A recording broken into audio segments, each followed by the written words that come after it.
Hello and welcome back to the English broadcast of the League of Legends Pro League. We're coming in for our second game here, live from Shanghai. I'm Paul, this is Raz. Hello. And yeah, we're going to have a small substitution here for TOP. We're going to be putting in Moyu into the top lanes. We just had Lies, of course, play Gnar, which is difficult from he usually picks. You know, usually goes for the Darius, but kind of did a bit of a Moyu. So why not bring a Moyu to do a better Moyu? 100%. Just looking to split across. And Moyu has better stats throughout the split, as we already mentioned.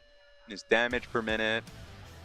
And they definitely don't want any hit damage taken, so they're going to put him in the top lane. So it makes more sense to bring in Moyu to begin with. Yep. Putting in Lies is just more of a chance, an opportunity that they can give him. They're just more confident with Moyu when it comes down to push and shove. So for TOP, it seems like this is the lineup that you have to be able to take down if you want the series victory. I would say of all the teams that you want to experiment on, you know, and still want to pick up wins at the end of the split, FPX probably not the one to do it, because they can just randomly come out with wins somehow. Like, maybe Korn just pops off on whatever champion he's playing on the day. Maybe they just win a late game team fight that just happen to, again, all just do really well on the mechanics on the day. They're the type of team who just have random spikes and troughs, but when they spike real hard on the day to the point where they can take games off the top teams in the league. Here's how confident TOP is, though. 3 series over FPX, 3 series over 5th place. Right now, they're probably thinking, we are good. We are fine. We can start sweating if we lose this series and maybe the next. They did the hard job earlier this week. That's true. So going up against FPX, naturally very confident. Confident enough to give FPX a Camille into this one. So we'll have to see how Game 2 ends up working out. They're taking this one seriously. Yeah, they're taking it seriously, but again, they are confident. Can be a good thing and a bad thing. As we have a Kindred, Rakan, and Taliyah ban towards FPX on their side. They'll ban away, of course, the Aatrox to Swain, but also the Yasuo towards Korn. It will be a first pick of the Trundle, Response, Camille, and Alistar. With this composition already, I'm just taking a look at the TOP and saying comp without really 4 picks. I only say that because with Trundle, there are a few picks that you really want to see. Something more aligned with poke. So Varus is something that I'm looking towards Chocho picking up. Now Chocho is an incredible Jhin and Varus player. Great from the bar backline. If you talk about Chocho and backline, you know he's way back. Yep. He has the space that you give him, but also he's just a great sniper, Chocho. So I want to see what he ends up getting for himself if he is allowed the Varus pick going into second phase, because Trundle will allow him to play that fashion. We're going to have Gnar join TOP again, so Raz is just 2 for 2 on the day. I guess he just wins the bet, doesn't he? Look, Lies isn't even playing. That's true, yeah. You're done. Hey, there was... I was super done. Yeah, as soon as the Moyu substitution came in, I was doomed. You're paying for my dinner tonight. Yeah, I absolutely am. Unfortunate. You can buy whatever you want, Raz, from McDonald's. And FPX are going to pick up themselves a Galio. Don't lie, that's what you order every evening. I see you. I've changed up recently. You'll see. King. And I'll order as many kebabs as humanly possible. Did you manage to try the kebabs from Berlin when you were there? No. Actually, I did. That's a lie. It's good. Yeah, it's good. FPX are going to ban away the Tam Kench. Of course, Cat brought that one through in the last game, but I don't really associate Tam Kench with the Cat name. I associate Pyke and Rakan and things that kill things. So I want to see what Cat brings out today. But it will be a Ken ban towards FPX as well. I would say if you're FPX, 2 champions you should worry about. Yes, the Tahm Kench, but I would say Braum as well. The Trundle and Braum combination is something that's insufferable to play with if you're trying to dive into the backline. There's just so many slows. Of course, the pillar that can appear, you have to traverse that. Then the Braum ultimate. So it allows Chocho to play some incredible front to back picks. Kai'Sa is something that I think about. I say Varus for everything because Varus is usually just the answer. Because you can go poke, yeah. You can go lethal tempo, Blade of the Rune King, so you can go consistent damage, you can go AP, you can go AD. He's an everyman, man. You can literally do anything you want. Varus is just the best AD carry, so Chocho slaps Varus. Let me tell you about this. Got a great deal here for you today. Slaps the roof of his Varus. Let me tell you about this AD carry. Well, FPX are going to pick up the Sejuani for Alex in the jungle. We're going to have ourselves a Shen pick as well for TOP. And that will be them looking at the AD carry. We'll see what's in the end. Oh, so it's going to be an Ezreal. Okay. Wow. Okay, Jojo. I'm not a fan of Ezreal. Tell me why you're not a fan, Raz. Is a safe pick. There's no follow-up there. You have a Shen. And I understand that Shen in this case is going to be a bottom laner. but you have the opportunity to walk up. You shouldn't go for that much in utility, and even though I said that Varus is a good pick in this situation, it's because he at least has the sustained damage front to back. In this case, we're going to be waiting a long time. Not just 2 items, I'm talking about like 30 minutes. Yep. And sure, you'd say, but like 20 minutes is when you complete your Muramana, but I'm talking about double tier. So I want to see what we're going for TOP. I think for TOP, a lot of focus is going to be on the Gnar and how he split pushes the matchup. Going up against the Camille this time. So I don't think there's a right answer for him to split, as he's going to be facing a lot of people in that type of map. Yes he will. And at that, if we're talking about compositions, it's a guided missile composition. Yep. And I think that we've got a Kaiser here, so she's more like a torpedo. So I'm going to say that it's like a guided torpedo composition. When we have the Jin, it's like a laser guided composition because he brings up the curtain core and then it's like a laser. But this one's a torpedo. But you're right, you know, Camille's going to go into the time. It's going to be a Galio on top of the Camille, and it's going to be sad days for the Gnar.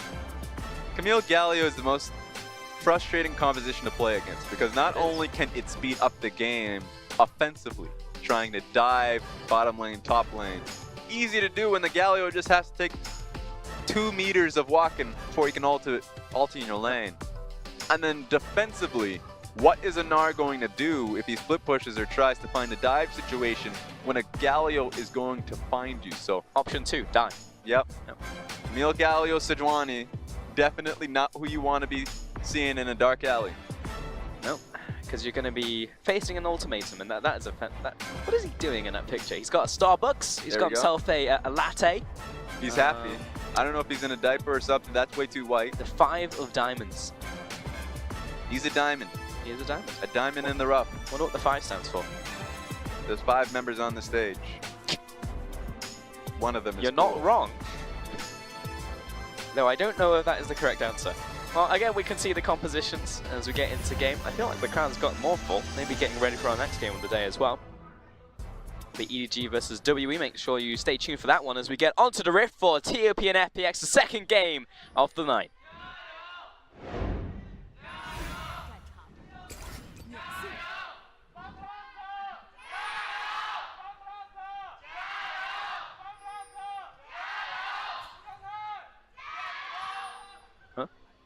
Hey, it's our turn to talk. You gotta sneak it in there.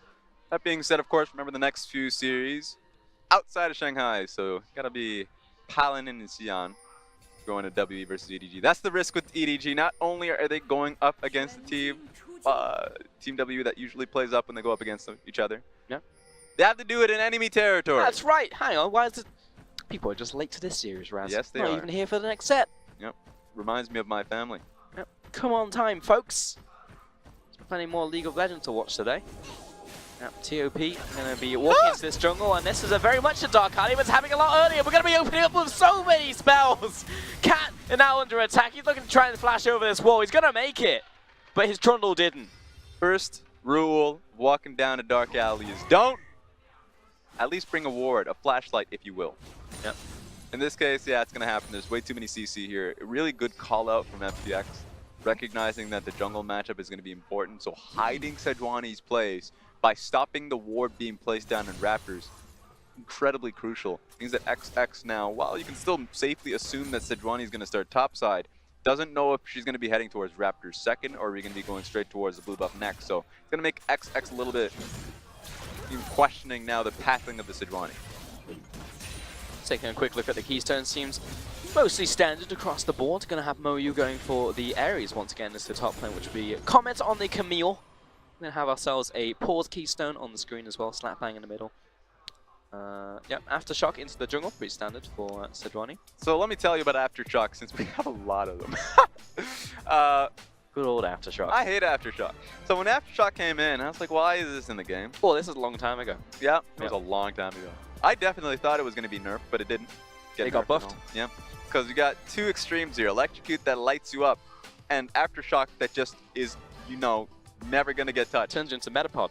Makes it so if you're a squishy little fiddlesticks, you just fear somebody and suddenly you just have flat You're a 70 tanky little resistance. fiddlesticks. You're a fiddlesticks that's made of steel titanium. Yep.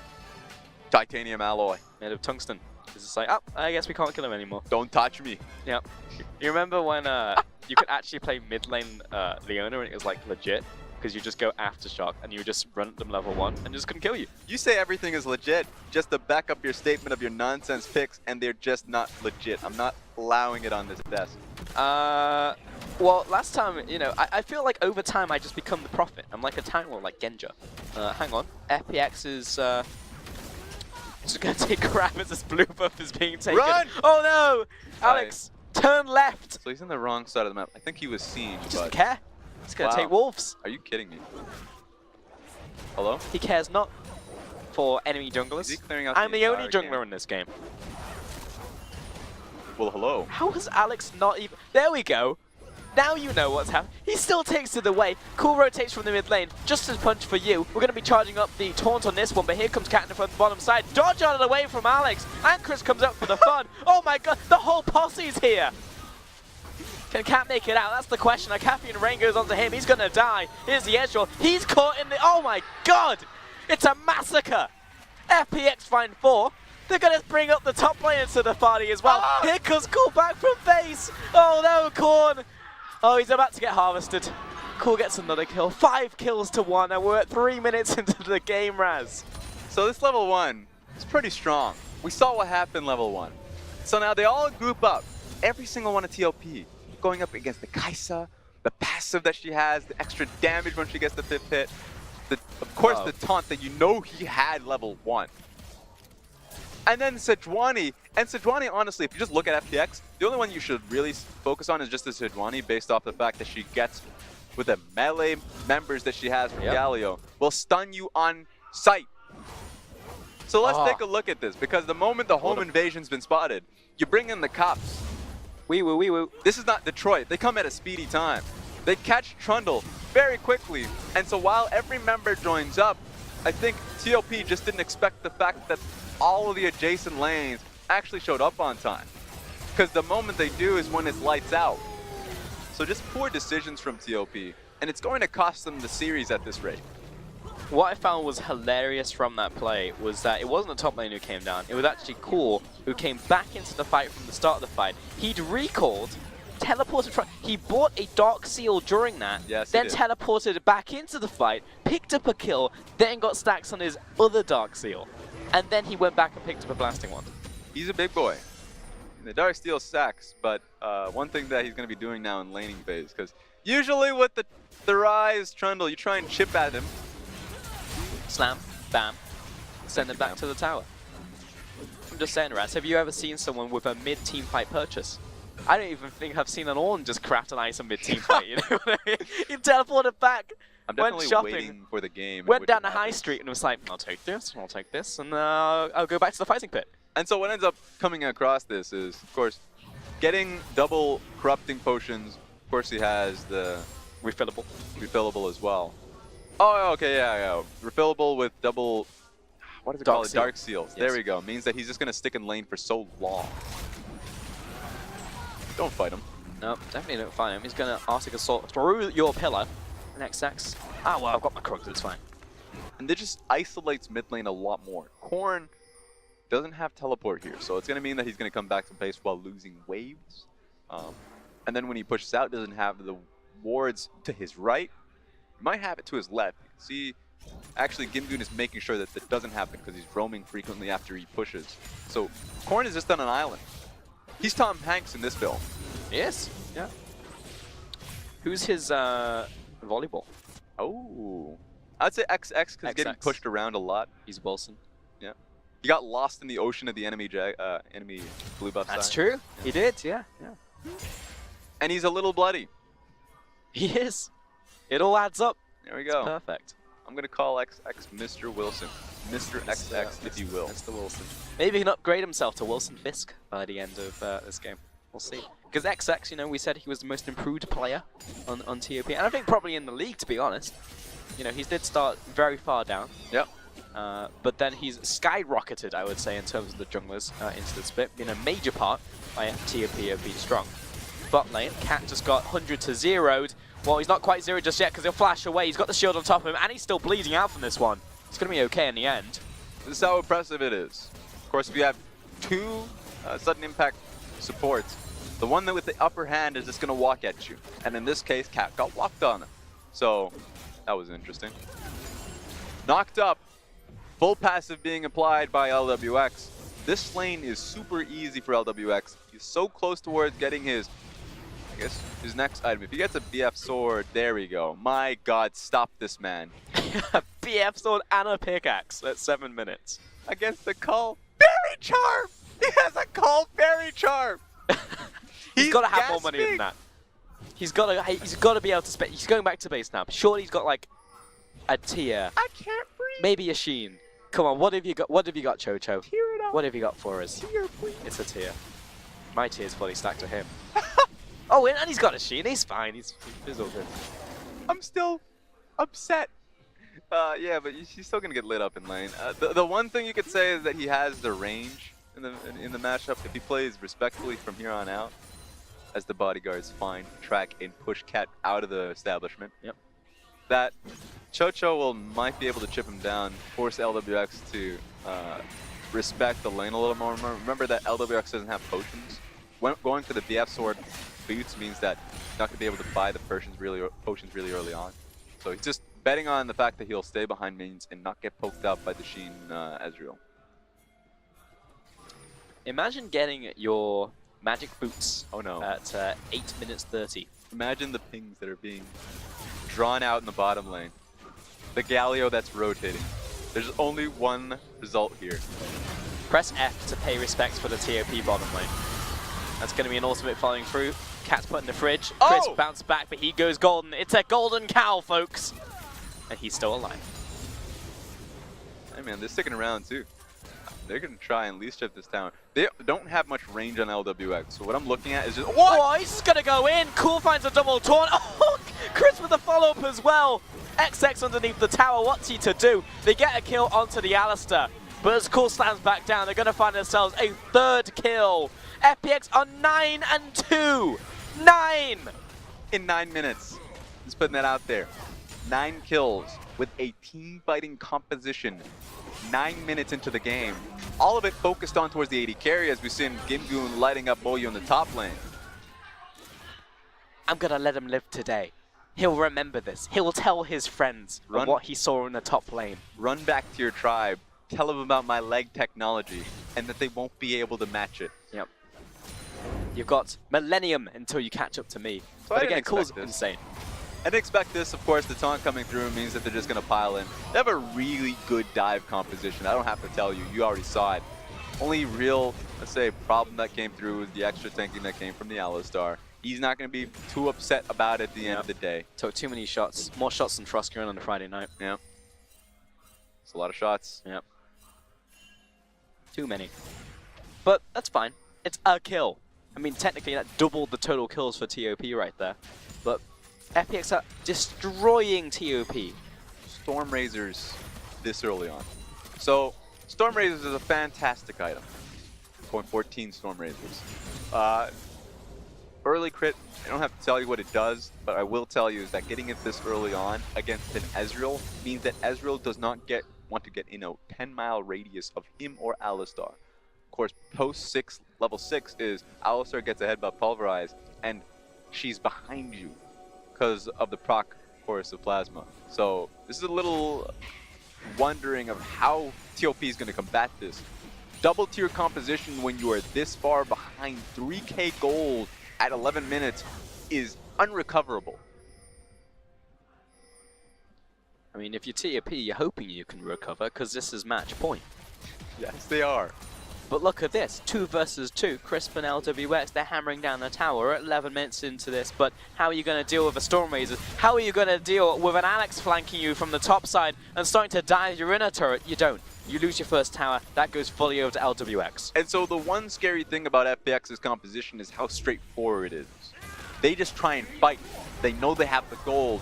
This is their choice. And FPX, they play well from ahead, but Gimgoon, he gone a little bit too deep, and actually, the helper, Cool, abandons ship as LWX teleports into the top side, or gets blocked by the minion right there on that W, but he still follows through with the killer instinct, dodging out of the skill shots. LWX has got Cool in front of him, but it's a 5-man stack from TOP.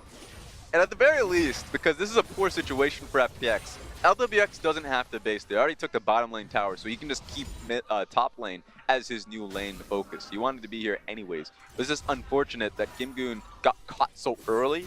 Teleport's not going to be that quick. So would have been a great fight for FPX had Gimgoon waited a little bit longer, but of course that's just what happened. So it's not too bad. It's not end of the world. It's not as though LWX now has to make the journey on back to bottom lane. It's not the best, it's not the worst, but you could see that Gimgoon was over the wall and he saw his team was coming in. He was ready for the guided missile. It's just a good response from TOP. The teleport that comes through, and even though Chocho didn't add too much, gets the kill anyways. It was just knowing that they can double down to the play, that Gimgoon was alone for a little bit longer. Why do you think that Cole didn't, because he was there while Gimgoon was getting dough, why didn't he use the ultimate right there on top of the Camille, give the damage resistances? Because I saw him in Tri-Brush, and he had the ultimate, he just didn't choose to use it. I mean, at the end of the day, that's a long time, still a channel ability. He's still going to die underneath regardless of the undamaged mitigation. I think he just chose to hold on to it, knowing that it was a lost play. And have it for the future. Maybe another play opens up in the near future. Shelly was placed down in the mid lane to crack open the outer mid lane tower. FPX Wolfenstein found 2 of those, so top lane, of course, is now going to be under attack for them. But that was the result of that play. So essentially, FPX traded, you know, their top lane for the Herald at the end of that, which turned into a mid lane tower, which is quite nice for them. And how are we doing if we're LWX? I know we had the Storm Razors last time we checked in on him. Now he's also got another pickaxe on top of that, and he's got boots. And a dagger. Should mean that an evolved cube. Looking at him right now, the damage is there. No question. So it just means that the setup for that fight needs to play around him. With Galio holding on to his ultimate, getting this dragon's fine. I mean, that's just makes it so the game moves a little bit quicker. You can play around the next objective and it forces TOP there. But I'd want them to now start religiously playing towards top lane. Even though the dive threat is on towards Moyu, there is so much innate gold on towards LWX. It would be a waste to not play towards it. For sure. But I mean, Kai'Sa, not a champion that really scales off. Only a champion that really gets stronger. So LWX is going to be okay as he hits second item, third item, fourth item, fifth item, sixth item, seventh item. But the range is my issue here. Because at least with the Alistar in the laning phase... Oh, okay, wait a minute. It's okay. Trying to do this is difficult because, of course, just that range that Chocho is trying to play around.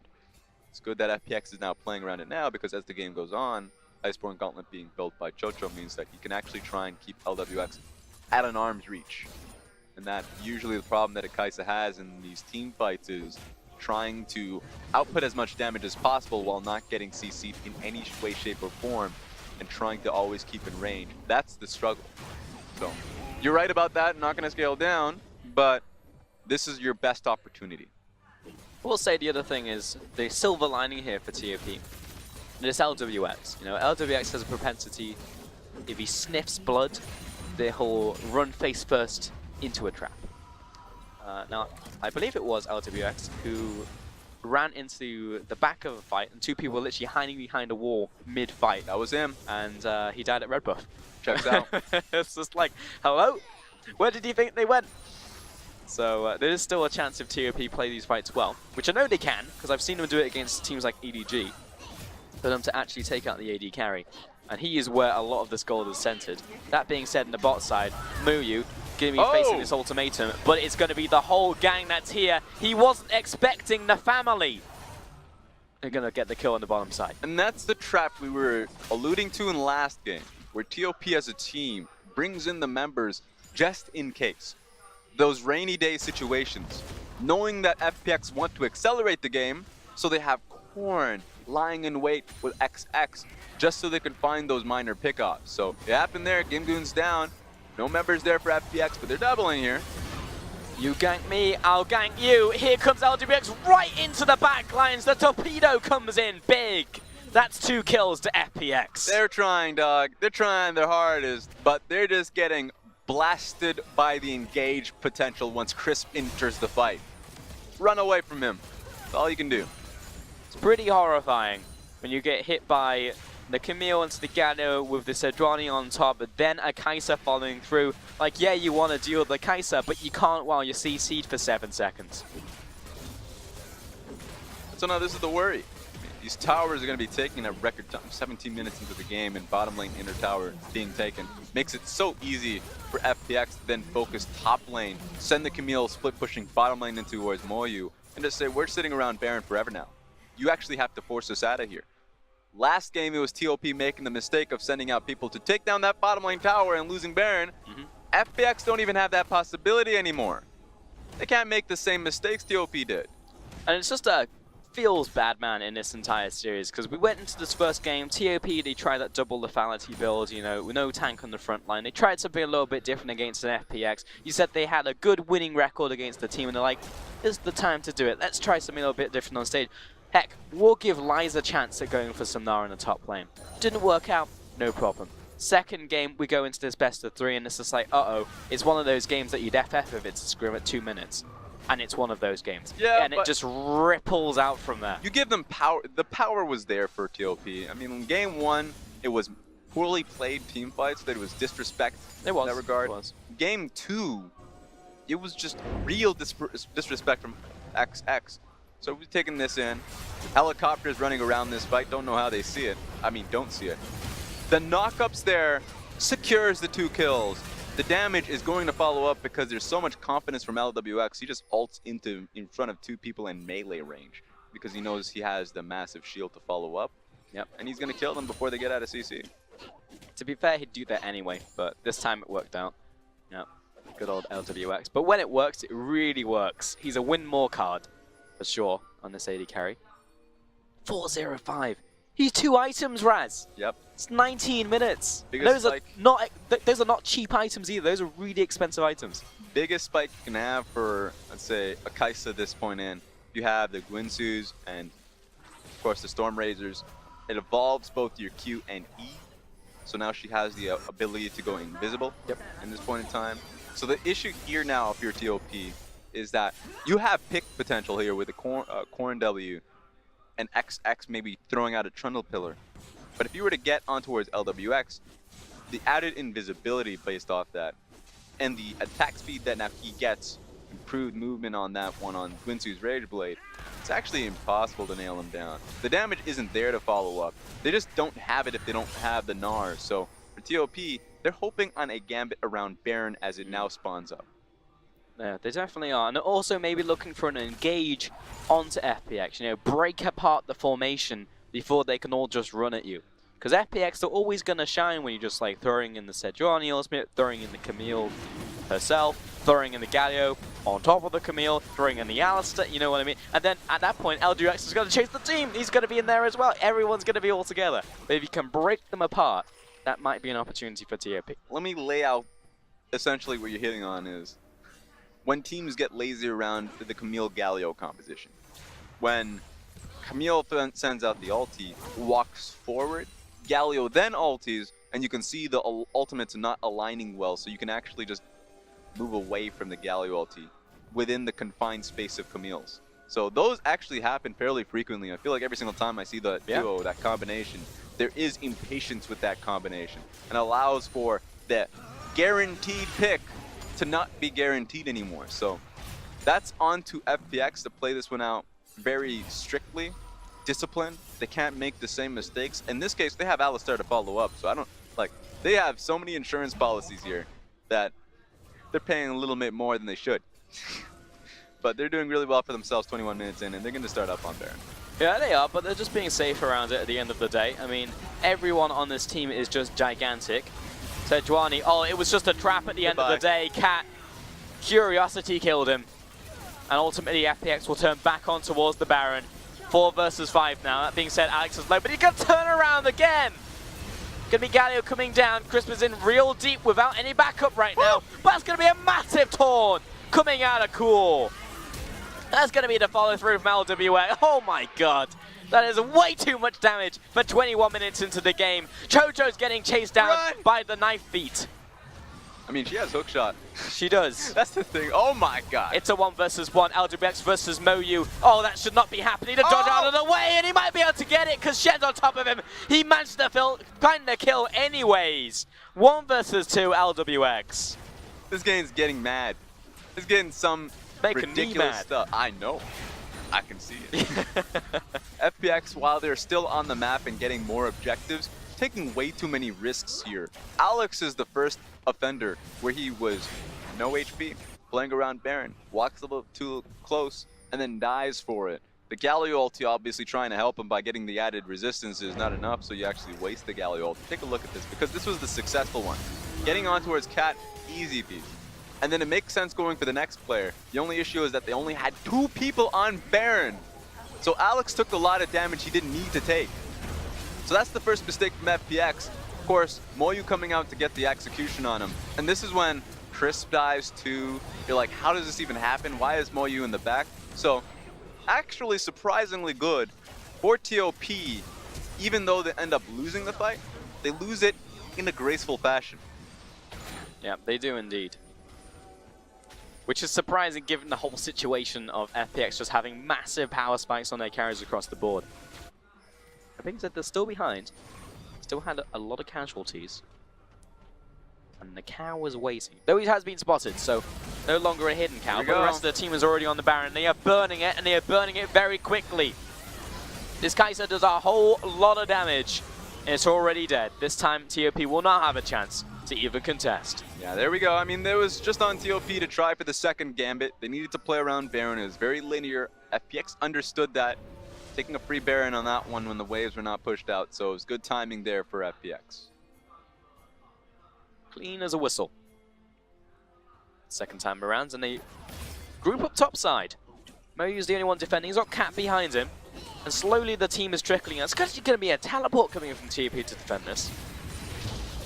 They're going to be a little bit successful in doing so. One thing you have to look at, Gimgoon having his stopwatch means that he can look towards diving here. In fact, it can be said. Oh, he's put in the fridge, and he's knocked up. And he's about to be knocked down as well, because here comes the Galio ultimate from downtown. He's going to be knocking up XX into a kill.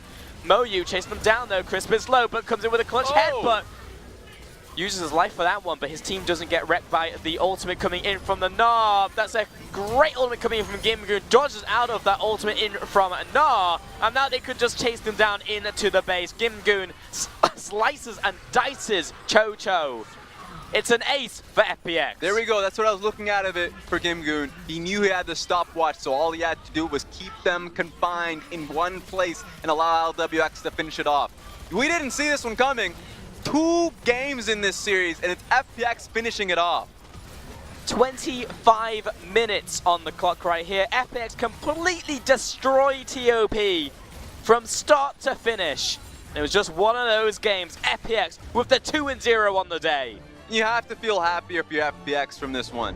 They are aiming for Snake, EDG. They want that 4th place spot. This is an upset. TOP were by far the better team of the 2, but then came in disrespecting FPX. And guess what happens? I don't give a damn it's a 3-game series. You mess up once, and you are now betting it all on the line in game 2. Ridiculous. When you play with the fire, you play with the Phoenix, and you're going to get burned. And that's what happened here today in Shanghai. FPX, you're right, they're looking at teams like Snake, like EDG. That is insanity. We're week 8 right now. There are only a few games left to play for all of these teams. And it's just like, and you're telling me that EDG could be behind FPX as they make a late split run. And it's all That's week by week. It's all play it by ear. At this point in time, feels like EDG and TOP are safe. Just remember, points are still a biggest point at which you have to care about that. FPX have a lot of 3-game series. Snake has actually been a lot more cleaner in it. So at the moment, FPX, if they want to feel safe, have to take 2 series rather than 1. So at this moment, while tying them up with Snake, they need another one, because by the points, FPX are behind. They will remember that one because last split, they lost by the points. They were tied up in standings to WE, could not make it to the playoffs because of it. Cool will remember that. And so for FPX, their job is not done yet. They still have a long road to 3 weeks ahead. But this This is a good sign. It's a very good sign. And that's That is an a even good better sign. That's a great sign. Fantastic sign. Bring it back. Yeah. Yes. Fantastic stuff. And you can see that was such a fast game. LWX, I mean, obviously he just snowballed out of control following on from those early kills. But let me put an elbow drop on an EDG now. All right, okay. Because this was a game Well, where... even here, Raz. I know. Well, They're about to be, actually. They're definitely in Xi'an, but I want to bring it out because there was once upon a time a Kaisa game that was Kaisa was super far ahead. I was... Oh, wait a minute. That was iBoy. It was. They lost that game. And the reason for it is because they didn't play around iBoy as heavily, as religiously as FPX did here today. And while this composition is super easy to play around, Galio, Sejuani, and Camille makes it very easy to not make a bad decision. It made it so they played around him, even though there are times in which they played the Dragon and then went top. Or they tried to help out the Camille in the Gnar lane and then went back towards the dual lane. LWX, for the majority of this game, was feeling safe and secure. He was safe because, of course, he was going up against the Ezreal, so in a 2v2, in a 1v1, he's not going to get touched. But he was super safe because he can just press ulti, be in melee range about with everybody. And he knew that there was always the follow. He was the follow-up, but he knew he would have the backup.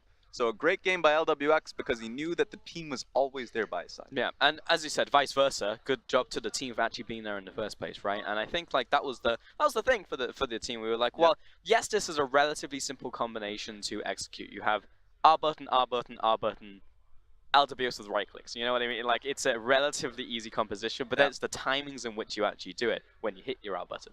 Because we saw at the top lane that was definitely a bit of a mismatch right there, going into the wrong time. That being said, when you look at the following skirmishes and the following team fights, they were all just like way better. Yeah, but for me, it's literally just the level 1 and level 3. That's like what the game's decided by. Level 1 is fair enough, and I know we're going way too far into the game because FPX were getting engages like this, but the level 1's decided it because that was a very smart play, understanding that trying to protect your Sejuani worked offensively as well. Yep. But then when XX went into the blue side jungle and just stayed there. Not just take blue buff, but take wolf camp, take their T. Like he was feeling really comfortable there for quite some time until he was pushed out, and not just pushed out, he brought his friends along, and that doubling down from TOP is what costed them. Not because of any misexecution in team play, a bad decision because FPX just had a great level 1 composition. They just had a really good kit in every point that was in that fight. So no, they wouldn't make this mistake when they're going up against EDG. Wouldn't make this mistake going up against Snake. They smashed them. Felt like TOP went today expecting an easy series and then got smashed when they went up against great players. That's what you should expect. Great players, and then they were surprised when FPX started to put up a fight and play true to the team mantra. And that's the issue, I think, you know, is because FPX actually have an identity at the end of the day, and, you know, like a large part of that, yes, is the player talent, but then you also look to those team fights, right? If you're experimenting against a team like Vici, you're like, well, okay, they have a lot of issues, they have good players here and there, but it's not like a solid 5 and then a clear identity. I think with FPX, you have the latter right there, and that's what really bit them in the arse at the end, because yes, that level 1 went horrifically, but it takes a team to pick up the ball and then run with it until the end zone. And this is the thing. Remember, being in Week 8 means that a lot of the teams, the Vicis, we saw that happen yesterday, they're improving. They're not going backwards. They've played with each other for 8 weeks now. 9, 10 if you're counting out Demacia Cup. These teams have understood their problems, and while you can say some of them are very slow in resolving it, they are now a better team than they were in Week 1. Easy statement to make. Easiest in their lives. So if you make this, you know, these points of disrespect here, they're going to group up. They're going to understand that. And while they are in relation not as strong as TOP, if TOP tries to play down, they're going to match them. And so that's what ended up happening today. It is still a massive upset, but it's great for FPX now cool on the stage because that road is still alive for them. get into playoffs. Yeah. And I think actually right now, if we're just talking about the state of the league, it's the inverse, right? I feel like a lot of the top teams are playing down right now. Frostgiron is talking a lot about this. It just feels like near to the end, like 3 quarters in, and it's a bit of a slump, and then you'll look to see that spike once again towards playoffs. Makes a lot of sense for the IGs, the RNGs, the RWs, right? Because they're pretty much set. But it's the bottom teams, right, that you're talking about. Vici, LGD, you look at teams like FPX, these are the teams that are making these late season surges and are playing up because they are hungry for a playoff spot. They see that 4th space and it's just like, we could probably get that actually. Yeah. Let's play as hard as we can in this world split and see what we're capable of. So if you're trying to experiment against these teams, now is not the time to do that. And that's the thing, because no matter if you change the format to make playoffs more important, these teams that are secured playoff, Rogue Warriors is one of them, and it's a great example now, going up against OMG later on tonight, are teams that are now, and remember what Rogue Warriors did last split. They're a team that just said, we're now playing Kai'Sa, a bad Kai'Sa. The Kai'Sa that was the unreleased Kai'Sa that no one respected, no one played, because they wanted to gear towards playoffs. They wanted to experiment a little bit more in their composition. RNG, a team last split that also made a mention of, we want to experiment with our picks, bringing out the Xerath in some instances, and now bringing Uzi back in because they wanted to line up for playoffs. So there are a lot of teams at the top that are expecting playoffs runs. They're saying, we're going to now, in this case, test out lives or test out a few compositions. And you're seeing teams that are hungry right now on stage that are trying to do everything they can to get into playoffs, and that's just the natural state of the last few weeks of the regular season. It really is. And I mean, we have what, like two weeks and a bit now for these teams, so it's just like you've got maybe 4 to 6 games depending on how many you played before. And remember folks, we have a week 11 coming your way because of the Jakarta Asian Games that will be happening in a few weeks from now, so we've pushed 5 of those games until the end of the split, and also there's be some change as well in terms of timing. So make sure you look at the LPL English Twitter, and we'll be keeping up all the updates on that end. For now though, we have 1 hour and 10 minutes as a break because FPX just demolished them in like an hour. So we actually gave them the elbow drop there, Raz. So we're going to have a little bit of time until we go over to Xi'an. We have WE versus EDG. So make sure to come back in an hour from now, maybe have dinner, and then come back and you'll find us once again talking about some League of Legends. So we'll see you after this. 想要征服他人，必先战胜自己。EDG 的队名就是鞭策我们的动力。